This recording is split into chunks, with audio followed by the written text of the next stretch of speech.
So, welcome. How's this sound? A little loud, yeah? Not loud. Okay. Welcome to each of you. So we'll sit till the top of the hour. I'll lightly guide us, then offer a talk.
So just as we begin using the ambient sound, people trickling in,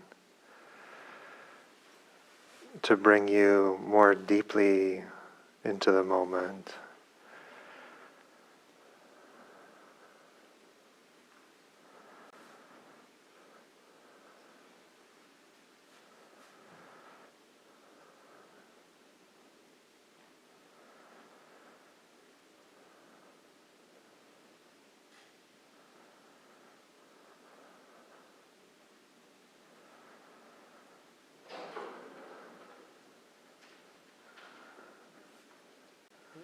We treat all phenomena as a gateway,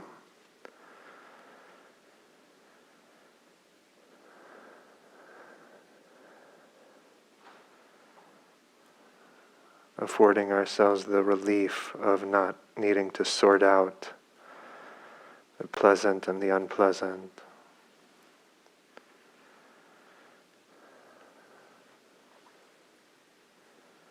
Just everything helping us arrive.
And we breathe sensitive to the whole body.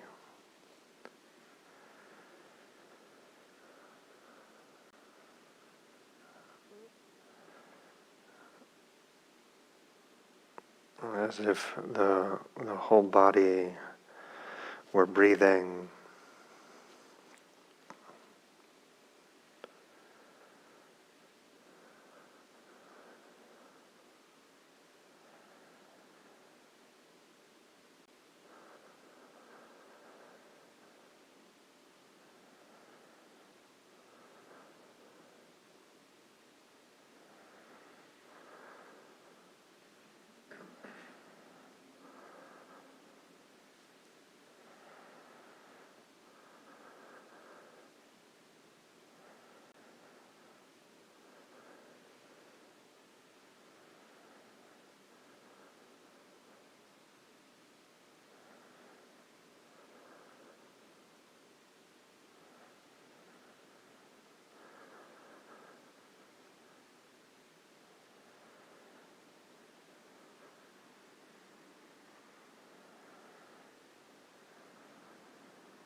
In this realm, samsara is relentlessly presenting options of what might be, what should be.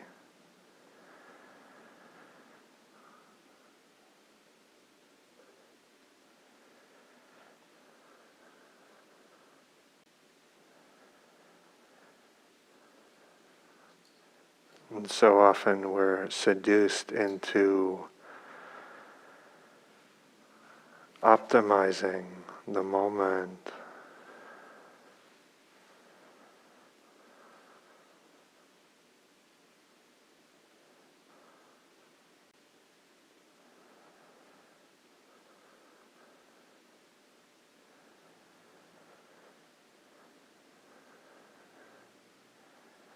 Maybe it's safe enough to let go.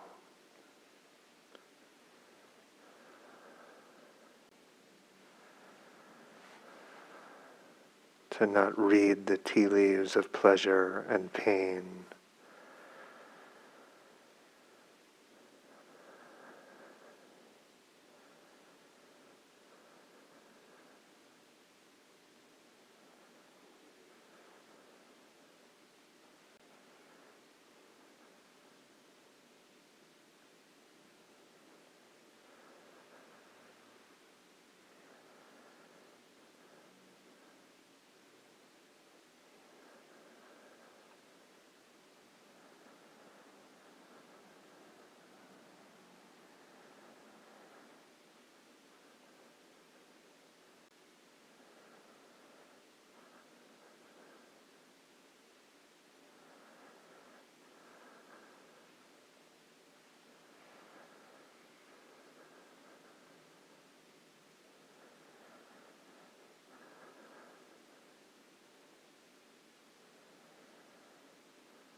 To be present is to be utterly undefended against imperfection.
Welcome everyone to Dharma.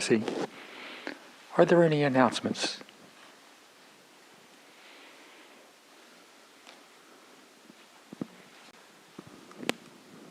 Hi, it's Nancy again. If I could get a couple of volunteers to help just take out trash and recycling, take about 15 minutes after the Dharma talk. Thank you. Anybody else? Thank you. Great.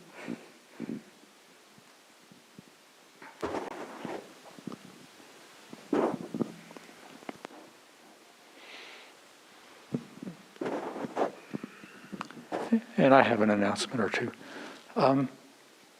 For any newcomers, I'd like to mention that we do have a Dana box, donation box, on your left just as you walk inside. A blonde wooden box with slots for both the teacher, donations to the teacher, and to IMC. And we also have an electronic device that we call a kiosk on the counter just to the right of the door in the social hall. And it's easy to use, but if you need to learn how and want to, I can explain it. And would like to welcome our teacher today, Matthew Brentsilver, one of IMC's long-time and somewhat frequent guest teachers. Matthew.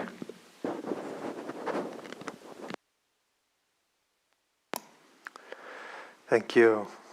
Thank you. Yeah, welcome to you all. Welcome to the online crew. I see you.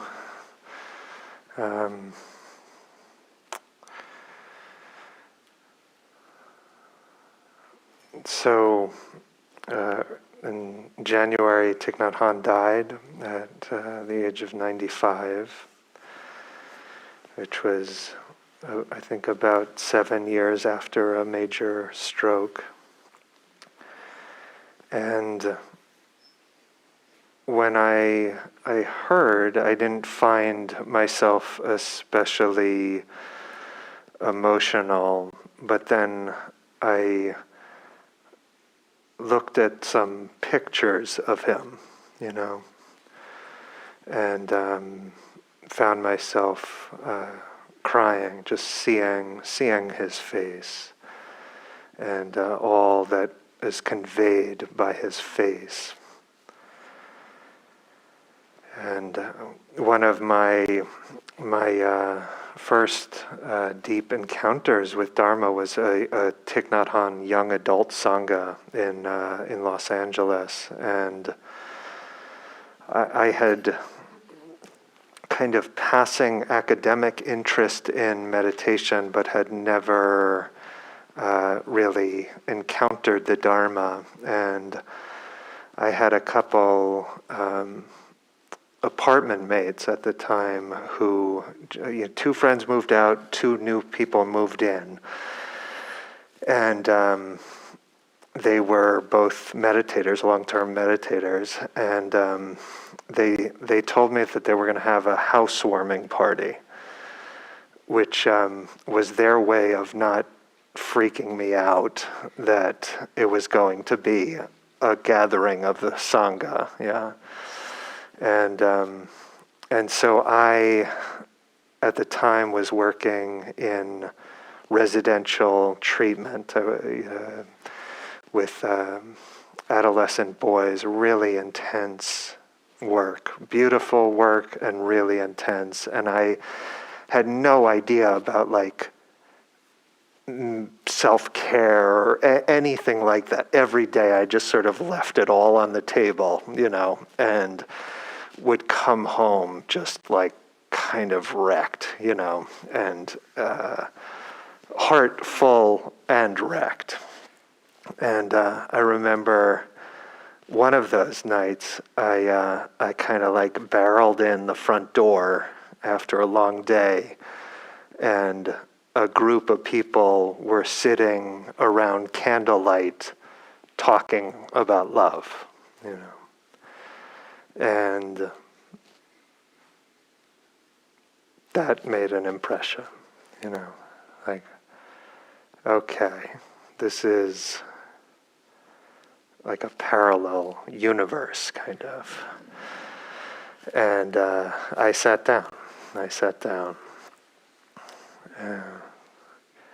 I hadn't heard from the group in 20 years. It kind of, everyone went their own ways. Hadn't heard literally 20 years. And a week before Thich Nhat Hanh, people would call him Thai, but a week before he died, somebody started a thread out of nowhere.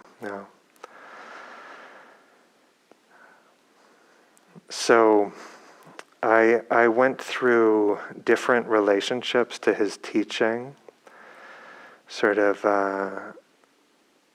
feeling like that at times it reaching me, at times feeling somehow kind of sentimental or something, or idealistic. And I found that as my own practice, my own encounter with the Dharma deepens, what a text, what a person, what a tradition does to one's heart changes too.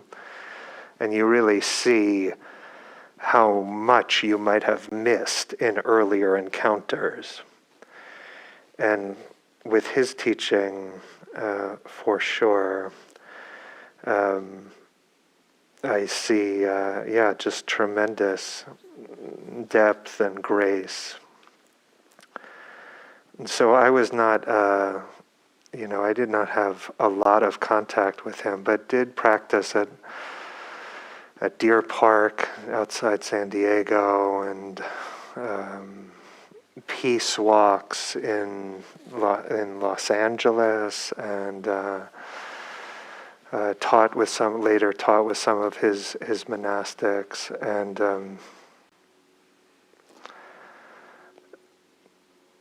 he left a kind of mark, and so I want to pay tribute to that. Who can you really trust when they talk about love? Like, who has earned the moral credibility to actually say love, and it's trustworthy? One way of earning that moral credibility is to encounter tremendous hardship and persist in a sense of love, devotion to love. And Thai was on the front lines of war, of religious persecution, of exile for almost 40 years. And so when he says love, I take that seriously. When he persists in that our redemption is through love, I take that seriously. This is him in conversation with Bell Hooks, this is 2000. Martin Luther King was among us as a brother, as a friend, as a leader. He was able to maintain that love. When you touch him, you touch a bodhisattva. For his understanding and love was enough to hold everything to him. He tried to transmit his insight and his love to the community, but maybe we have not received it enough. He was trying to transmit the best things to us, his goodness, his love, his non-duality. But because we had clung so much to him as a person, we did not bring the essence of what he was teaching into our community. So now that he is no longer here, we are at a loss.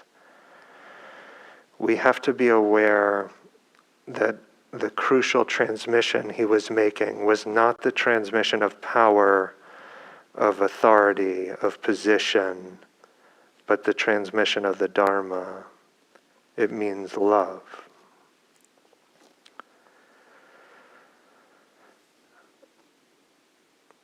It can be hard to trace the influences of one's teachers on one's own being.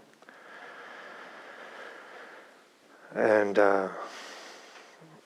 myself now doing some teaching, I am cognizant that I'm sort of like plagiarizing all of my teachers all of the time without being aware of it. It feels like it's my original thought, but it's not. And it's not because they become part of us, you know. Like when we encounter a teacher open-heartedly, their goodness, we sort of like distill out the medicine that they have for our own heart, and it becomes a part of us, and it feels native to our heart.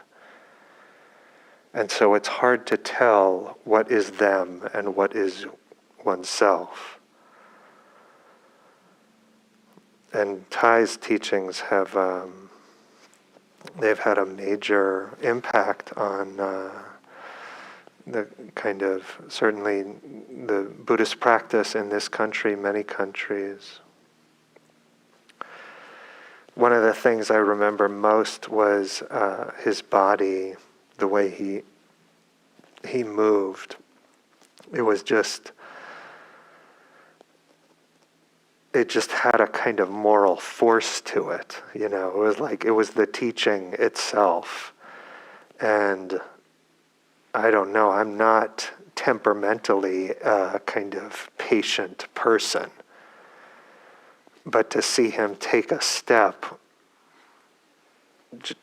kind of like issued this commandment, you know, to like get still.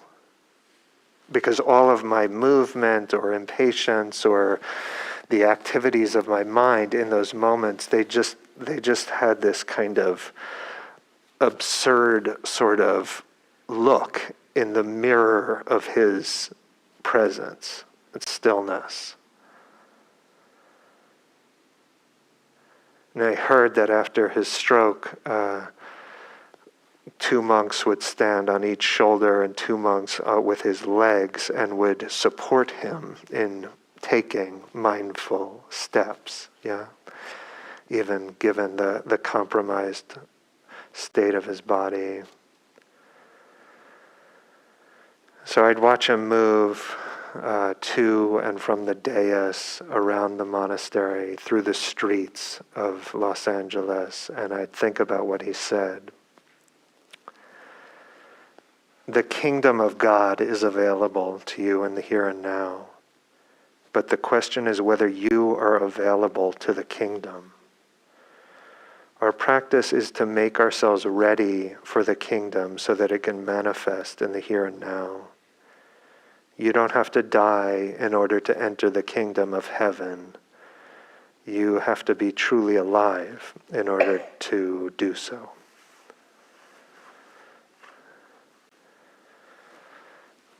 So much kind of,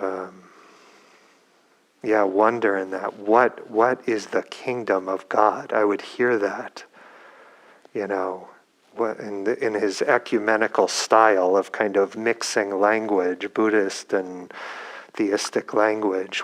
Enter the kingdom of God. Be available to the kingdom of God. And I had no idea what that meant.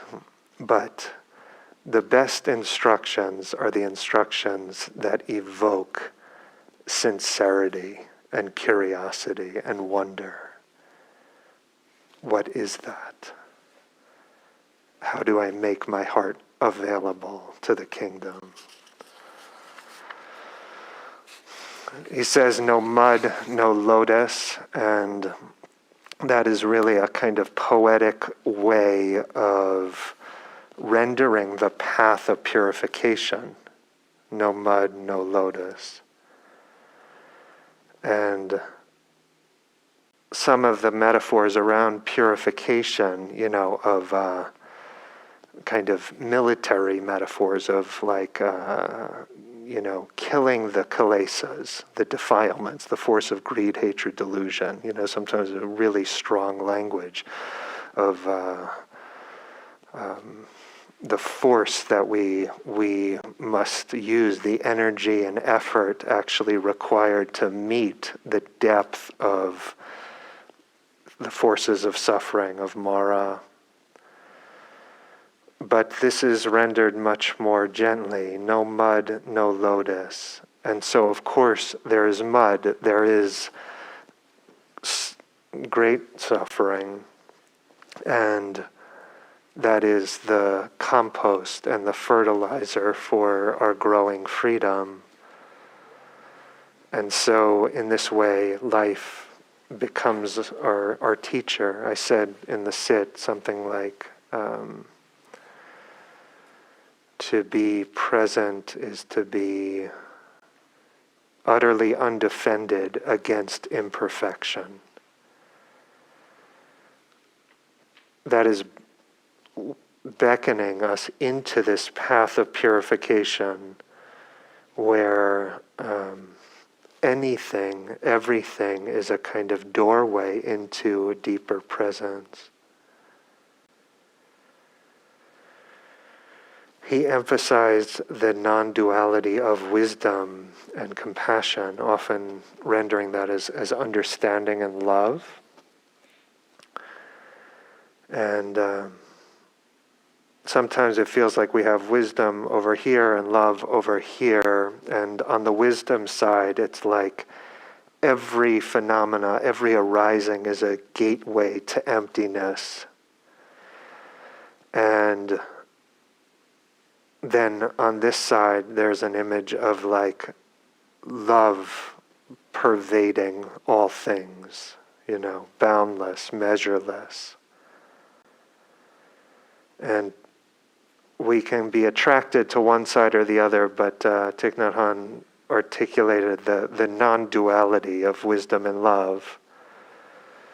And specifically, he tied the notion of egoic identification with deficits of love. The real power of the Buddha, he wrote, was that he had so much love. He saw people trapped in their own notions of small, separate self, feeling guilty or proud of that self, and he offered revolutionary teachings that resounded like a lion's roar, helping people to wake up, to break free from the prison of ignorance. And indeed, we do see that I think ego is a function of fear. And its hallmark is defensiveness. And its expression is clinging. And the more energy we actually divest from the egoic knot, the more it flows into wholesomeness, into love. And so wisdom and love, they're connected. This is, again, Thai. If you pour a handful of salt into a cup of water, the water becomes undrinkable. But if you pour the salt into a river, people can continue to draw the water to cook, wash, and drink. The river is immense, and it has the capacity to receive, embrace, and transform. When our hearts are small, our understanding and compassion are limited, and we suffer. We can't accept or tolerate others and their shortcomings, and we demand that they change. But when our hearts expand, these same things don't make us suffer anymore. We have a lot of understanding and compassion and can embrace others. We accept others as they are, and then they have a chance to transform. Understanding someone's suffering is the best gift you can give another person. Understanding is love's other name. If you don't understand, you can't love.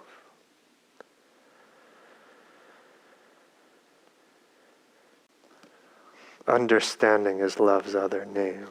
That is very beautiful. And it speaks to this understanding that we develop, this insight we develop over a Dharma life, that the more deeply we look into conditionality, the more reason we will have to love. The less tenable hatred becomes. Yeah. That hatred is never the last word. It may be a first word, it may be an important first word, but it is never the last word. And so understanding is love's other name. I've returned to his reflections on anger often, and see it as a kind of service that he was ordained quite young and was monastic for his whole life, and yet he was doing what he could to try to speak to a lay life, the life of family and relationships, and the joys of that, and the spiritual opportunity of that, and the tremendous suffering of it. And so, on anger, the book so comes up in my own reflections and talks often, is his counsel was not to suppress anger, not to vent. He called venting anger rehearsing it. Yeah. And not to pretend you're not angry, but to basically care for it as one cares for a child. And so, it says, just like our organs, our anger is part of us. When we're angry, we have to go back to ourselves and take good care of our anger. We cannot say, go away, anger, I don't want you. When you have a stomach ache, you don't say, I don't want you, stomach. No, you take care of it. In the same way, we have to embrace and take care, good care of our anger. And so he described this kind of approach to, I think, what he called peace talks, to actually expressing anger, neither suppressing it nor acting it out. And to talk about anger, to confess one's anger without doing it in an aggressive way, is very vulnerable. It's more vulnerable sometimes than to say, I am angry with you, than to say, I love you. And he articulated, a kind of just a few mantras, gathas, to support the conversation, that they work like in this kind of like, they're diametrically opposed to the kind of core energy of anger, which is to declare our invulnerability, our independence, to declare our certainty, to be an island. But the very truth that we are angry is a testament that we can be hurt, that we have been hurt. And so he invites us into the kind of courage of meeting this interpersonally. And in the context of relationship, he offers these three kind of statements. And one doesn't even have to make these statements. Even just to reflect on them is potent enough to do something to one's heart. And so I would go to the person, I'm angry with, and after having practiced and done my best to, to manage, to take good care of the child of anger, and then the statements, the confessions, the pleas are, I am angry, I suffer. I'm doing my best. I need your help. Yeah, I'm angry, I suffer. I'm doing my best. I need your help.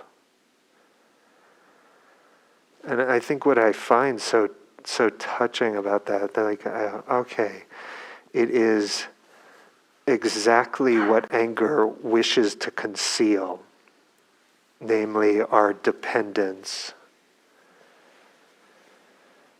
And here we just come right out with it. I need your help. Yeah.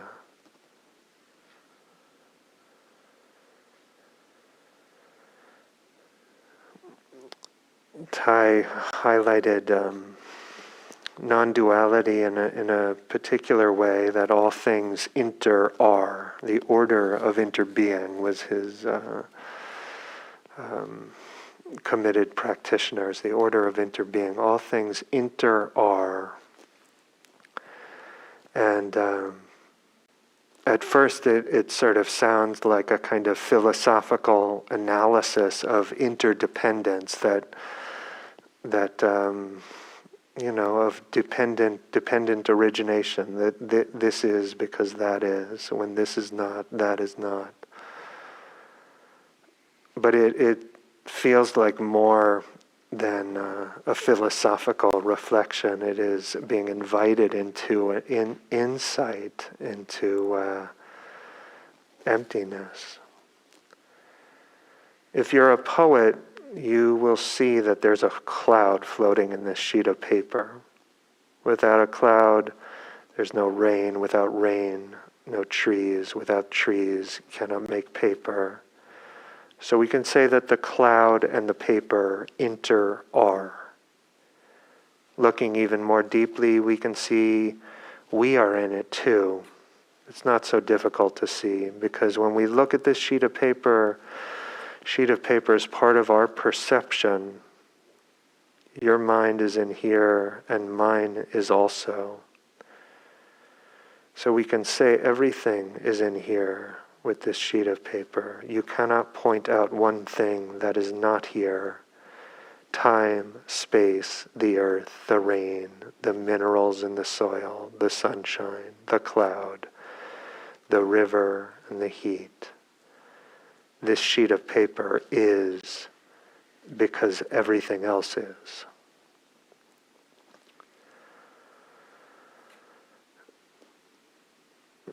If that's a sheet of paper, what are you?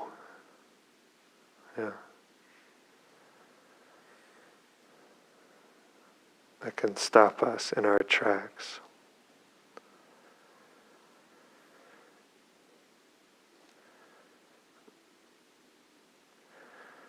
This understanding provides a basis for non-division, for compassion, and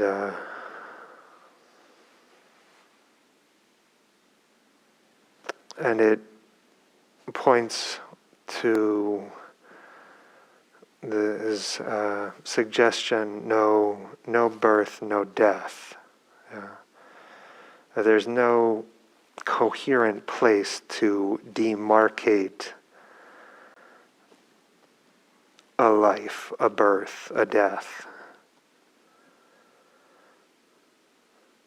We think of our body as ourself, belonging to ourself, but if you look deeply, you see the body as the body of your ancestors, of your parents, of your children, of their children.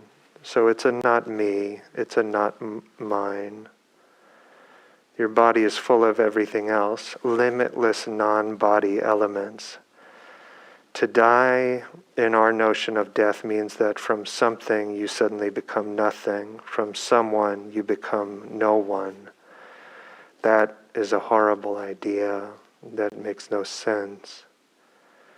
If something has not been born, will that something have to die sometime?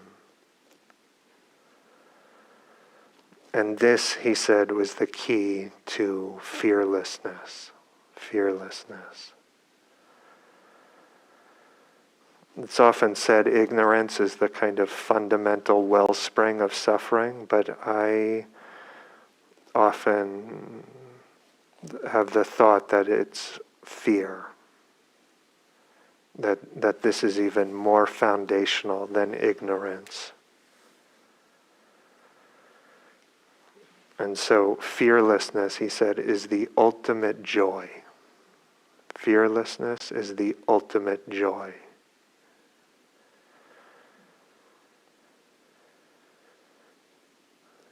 And this understanding reframes how we construe death and endings. And so Thich did not talk about reincarnation as a kind of the seed consciousness, reanimating a new body or something like this. No, it's like the sum total of our, the lineage, our kind of lineage and the effects of our life on everything else.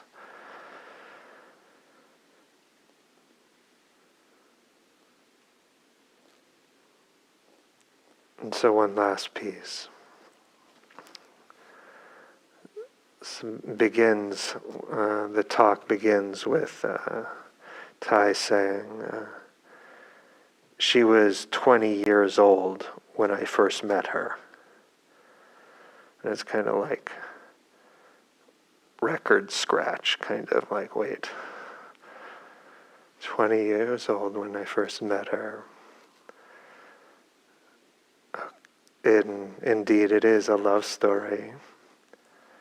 And he describes being a 24-year-old monk, celibate monk, and falling in love with a nun.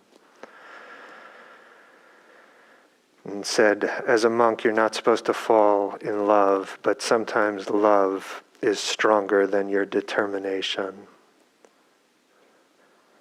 And so this is from a series of talks given in 1992. He was 65, I believe, and called Cultivating the Mind of Love. And he's falling in love, and she seems to be falling in love too. And he has a sleepless night and tries to write poetry but can't even get one sentence down. He's trying to redirect the intensity of this kind of falling,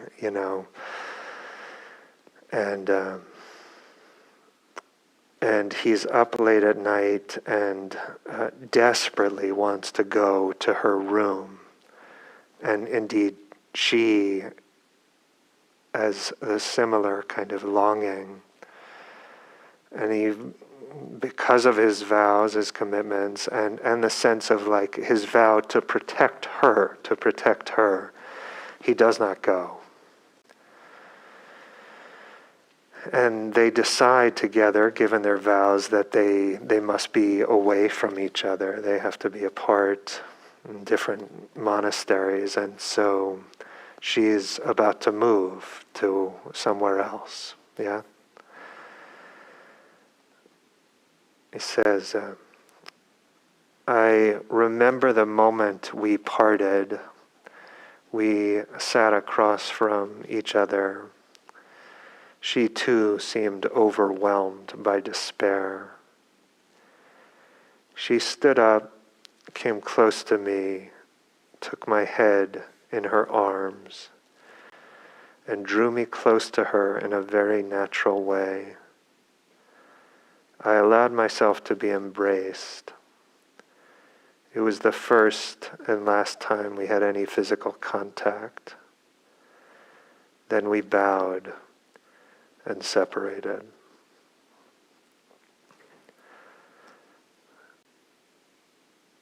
So what to do with that despair, with that poignancy, with that longing?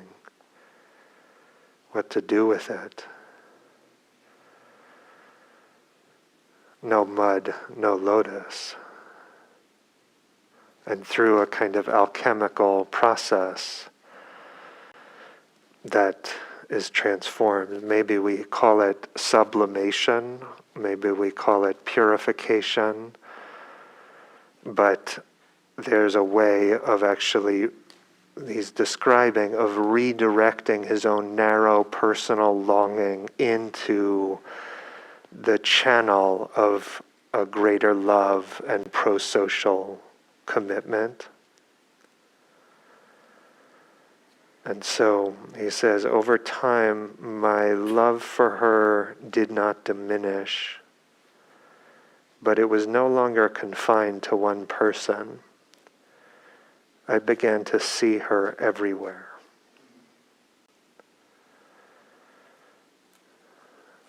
So this is a sacrifice and a renunciation, and it's one that he made for her and for himself and for us. We are the inheritors of that gesture. We're the beneficiaries of that love. And so the question then is like, what will we do with Thai's love?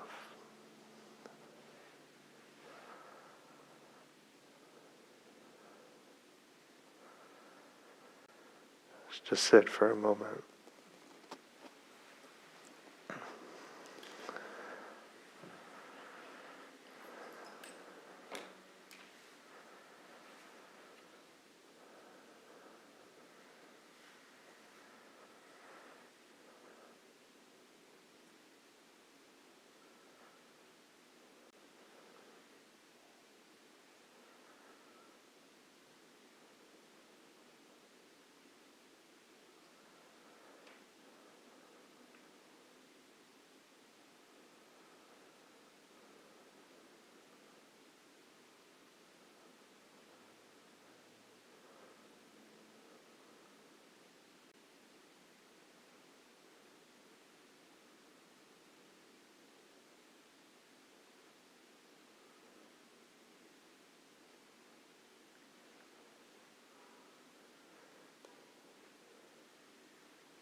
So thank you. Thank you for your attention, practice, and to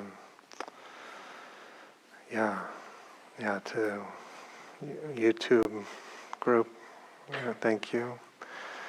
And I wish you all well. I'll offer this for your consideration. Pick up what's useful and leave what's not behind.